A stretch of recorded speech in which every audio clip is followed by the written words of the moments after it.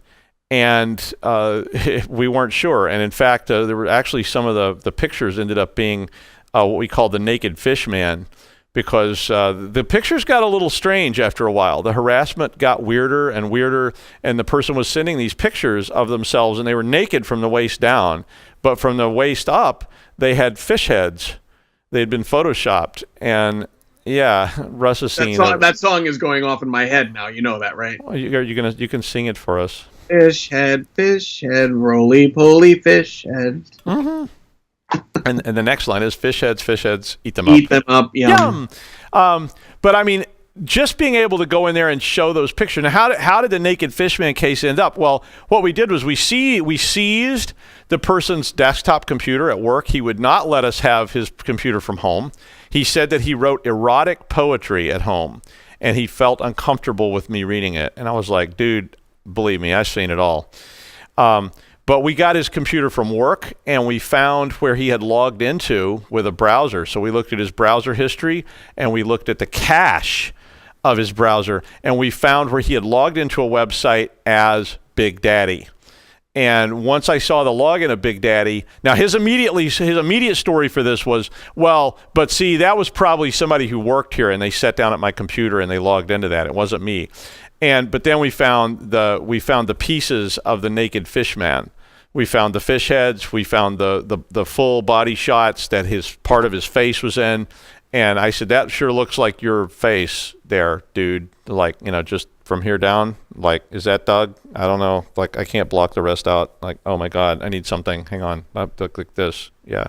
So, and then, he eventually admitted that it was him and they fired him. But I mean, he wasn't really doing anything that was criminal. It was just questionable, and it was harassment, and they wanted to fire him, but they couldn't prove it.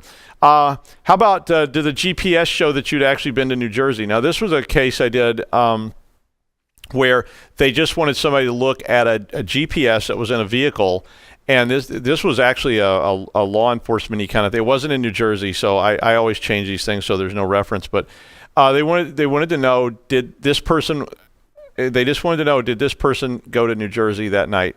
They said they didn't. Maybe they did.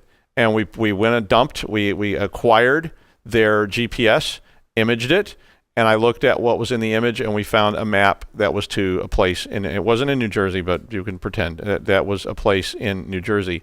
And so now they have something they can go back and talk to this person about. Today, digital forensics can be done on just about anything, whether it's a phone, a car, a drone, a doorbell, you name it, your IoT devices, all those things can be acquired and analyzed. If we preserve all those things, we actually have evidence that we can present in court. We can use commercial tools that are often very expensive. So if you jump in the marketplace and you look for commercial forensics tools, you're going to find they cost a lot of money. They make password crackers. They make data carvers. They make photographic enhancement tools. They make photographic recovery tools. They make all kinds of stuff. X-Ways is a big product that's out there. In-Case, FTK, all those are commercial products, but you can always go get Sleuth Kit. Unfortunately, X-Ways won't give me an academic discount. You know who you are. But I have those other tools that we can use. Russ, what about you? Any additions to that?